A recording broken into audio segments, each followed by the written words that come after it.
Hi అండి. ఒక చిన్న పల్లెటూరులో సీత అనే అమ్మాయి ఉండేది.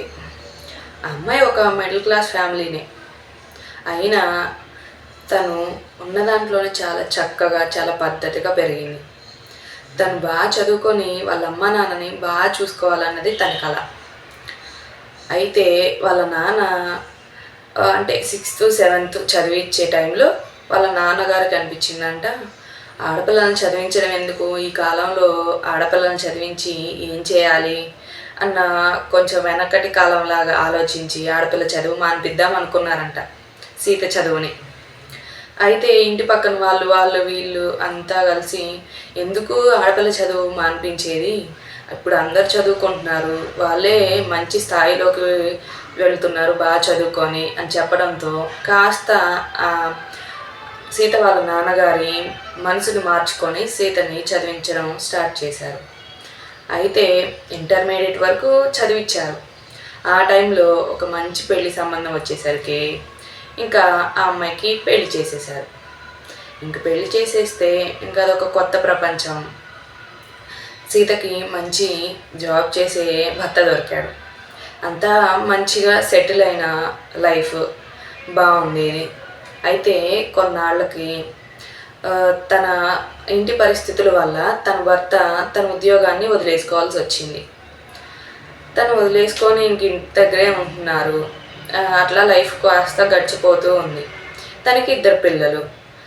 అట్లా గడిచిపోతూ ఉంటే వాళ్ళు కాస్త వాళ్ళ హస్బెండ్ ఫైనాన్స్కి డబ్బులు ఇచ్చేవారనమాట. అలా ఫైనాన్స్కి ఇచ్చిన డబ్బుని కొంత లాస్ అయ్యారు. ఆ లాస్ అయితే అదంతా సీత రావడం వల్లే తన లైఫ్లోకి కారణమేమో అని సీతను ఎంతో నిందించేవారు. నీ వల్లే డబ్బులు ఇట్లా పోయినాయి, నా లైఫ్ ఇట్లా అయింది అంటూ ఫ్రస్ట్రేషన్ అంతా మాటల రూపంలో ఆమెని బాధించేవారు. అయితే తను నేనేం చేశాను అని బాధపడుతూ ఉండేది. తను సూసైడ్ చేసుకోవాలన్న ఆలోచన వరకు వెళ్ళింది. వెళ్తే నేను లేకపోతే నా పిల్లల పరిస్థితి ఏంటి, వీళ్ళందరి మాటలకి నేనెందుకు బలవ్వాలి, నేనెందుకు సూసైడ్ చేసుకోవాలి అని ఆలోచించుకొని నా జీవితాన్ని నేనే మార్చుకోవాలి, ఎవరు ఎన్ని మాటలన్నా వాటికి నేను బాధ్యురాలని కాదు కదా, నేను చేసింది కాదు కదా అని తన మనసులో తను ధైర్యం తెచ్చుకొని తన జీవితంలో ముందుకెళ్ళాలి అని, తన జీవితాన్ని కొత్తగా రూపొందించుకోవాలి అని ఒక కొత్త ఆలోచనని మొదలుపెట్టింది.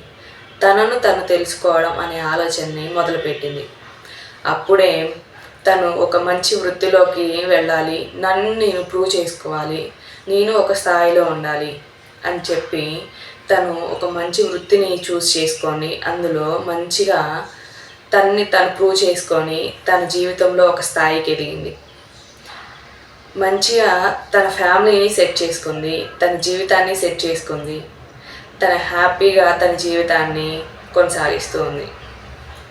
ఈ స్టోరీలో మనం నేర్చుకోవాల్సింది ఏంటంటే, పరిస్థితులు ఎలాంటి కఠినమైన పరిస్థితులు వచ్చినా ఆ పరిస్థితులకు ఎదురు నిలబడి మనల్ని మనం ప్రూవ్ చేసుకోవాలి, మనకు మనం తోడు ఉండాలి.